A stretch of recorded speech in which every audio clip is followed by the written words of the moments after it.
بسم الله الرحمن الرحيم. يا أيها المدثر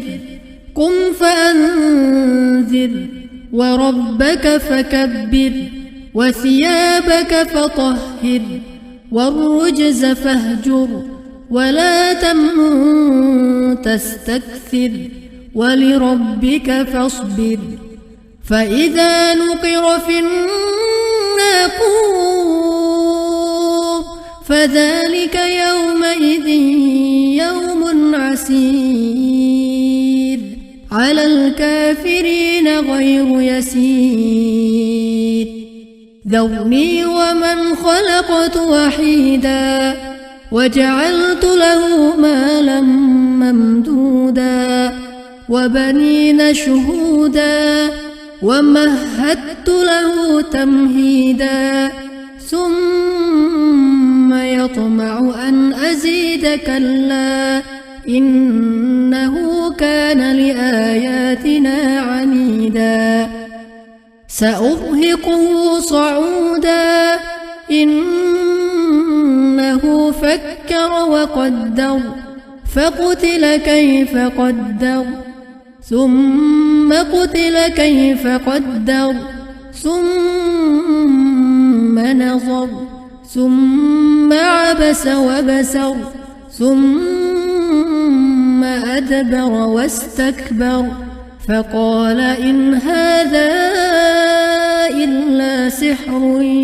يؤثر إن هذا إلا قول البشر. سأصليه سقر وما أدراك ما سقر لا تبقي ولا تذر لواحة للبشر عليها 19. وما جعلنا أصحاب النار إلا ملائكة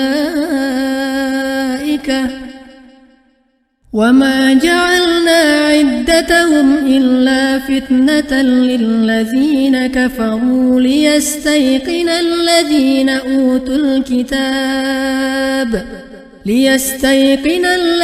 أوتوا الكتاب ويزداد الذين آمنوا إيمانا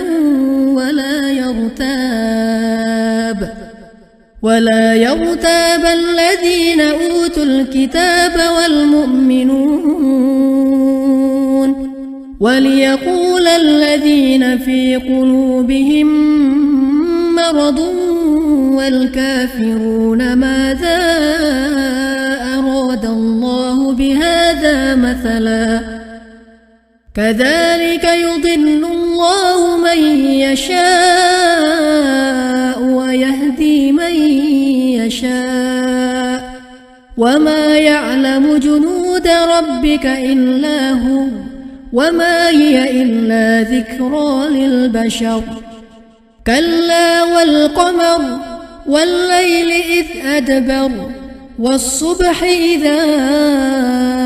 أسفر إنها لإحدى الكبر نذيرا للبشر لمن شاء منكم أن يتقدم أو يتأخر كل نفس بما كسبت رهينة إلا أصحاب اليمين في جنات يتساءلون عن المجرمين ما سلككم في سقر قالوا لم نك من المصلين ولم نك نطعم المسكين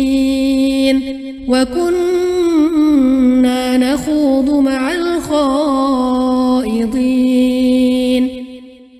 وكنا نكذب بيوم الدين حتى أتانا اليقين فما تنفعهم شفاعة الشافعين فما لهم عن التذكرة معرضين كأنهم حمر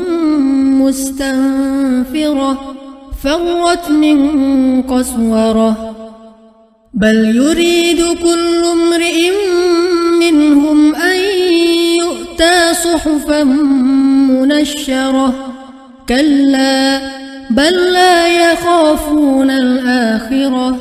كلا إنه تذكرة فمن شاء ذكره وما يذكرون إلا أن يشاء الله هو أهل التقوى وأهل المغفرة